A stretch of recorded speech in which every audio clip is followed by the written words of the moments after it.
دین تو اللہ کے نزدیک اسلام ہی ہے، اور اہل کتاب نے جو اس دین سے اختلاف کیا تو علم حاصل ہونے کے بعد آپس کی ضد سے کیا،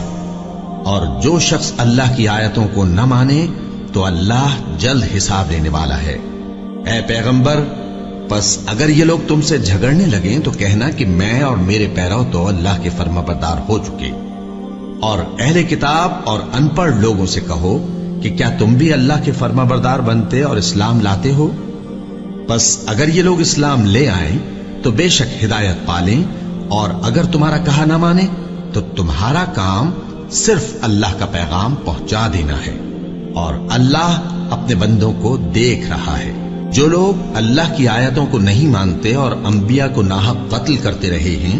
اور جو انصاف کرنے کا حکم دیتے ہیں انہیں بھی مار ڈالتے ہیں، ان کو دکھ دینے والے عذاب کی خوشخبری سنا دو۔ یہ ایسے لوگ ہیں جن کے اعمال دنیا اور آخرت دونوں میں برباد ہیں، اور ان کا کوئی مددگار نہیں ہوگا۔ بھلا تم نے ان لوگوں کو نہیں دیکھا جن کو کتاب یعنی تورات سے حصہ دیا گیا، اور وہ اس کتاب اللہ یعنی قرآن کی طرف بلائے جاتے ہیں تاکہ یہ ان کے تنازعات کا ان میں فیصلہ کر دے، تو ایک فریق ان میں سے پھر جاتا ہے اور منہ پھیر لیتا ہے، یہ اس لیے کہ یہ اس بات کے قائل ہیں کہ دوزخ کی آگ ہمیں چند روز کے سوا چھو ہی نہیں سکے گی، اور جو کچھ یہ دین کے بارے میں بہتان باندھتے رہے ہیں اس نے ان کو دھوکے میں ڈال رکھا ہے۔ تو اس وقت کیا حال ہوگا جب ہم ان کو جمع کریں گے، یعنی اس روز جس کے آنے میں کچھ بھی شک نہیں، اور ہر نفس اپنے اعمال کا پورا پورا بدلہ پائے گا، اور ان پر ظلم نہیں کیا جائے گا۔ کہو کہ اے اللہ، اے بادشاہی کے مالک، تو جس کو چاہے بادشاہی بخشے اور جس سے چاہے بادشاہی چھین لے، اور جس کو چاہے عزت دے اور جسے چاہے ذلیل کرے۔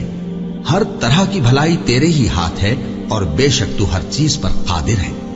تو ہی رات کو دن میں داخل کرتا اور تو ہی دن کو رات میں داخل کرتا ہے، تو ہی بے جان سے جاندار پیدا کرتا ہے، اور تو ہی جاندار سے بے جان پیدا کرتا ہے، اور تو ہی جس کو چاہتا ہے بے حساب رزق بخشتا ہے۔ مومنوں کو چاہیے کہ مومنوں کے سوا کافروں کو دوست نہ بنائیں، اور جو ایسا کرے گا اس سے اللہ کا کچھ عہد نہیں۔ ہاں، اگر اس طریق سے تم ان کے شر سے بچاؤ کی صورت پیدا کرو تو مذائقہ نہیں، اور اللہ تم کو اپنے غضب سے ڈراتا ہے، اور اللہ ہی کی طرف تم کو لوٹ کر جانا ہے۔ اے پیغمبر، لوگوں سے کہہ دو کہ کوئی بات تم اپنے دلوں میں مخفی رکھو یا اسے ظاہر کرو، اللہ اس کو جانتا ہے، اور جو کچھ آسمانوں میں اور جو کچھ زمین میں ہے اس کو سب کی خبر ہے، اور وہ ہر چیز پر قادر ہے۔ جس دن ہر شخص اپنی کی ہوئی نیکی کو موجود پالے گا اور اپنی برائی کو بھی دیکھ لے گا تو آرزو کرے گا کہ اے کاش اس میں اور اس برائی میں دور کی مسافت ہو جاتی، اور اللہ تم کو اپنے غضب سے ڈراتا ہے، اور اللہ اپنے بندوں پر نہایت مہربان ہے۔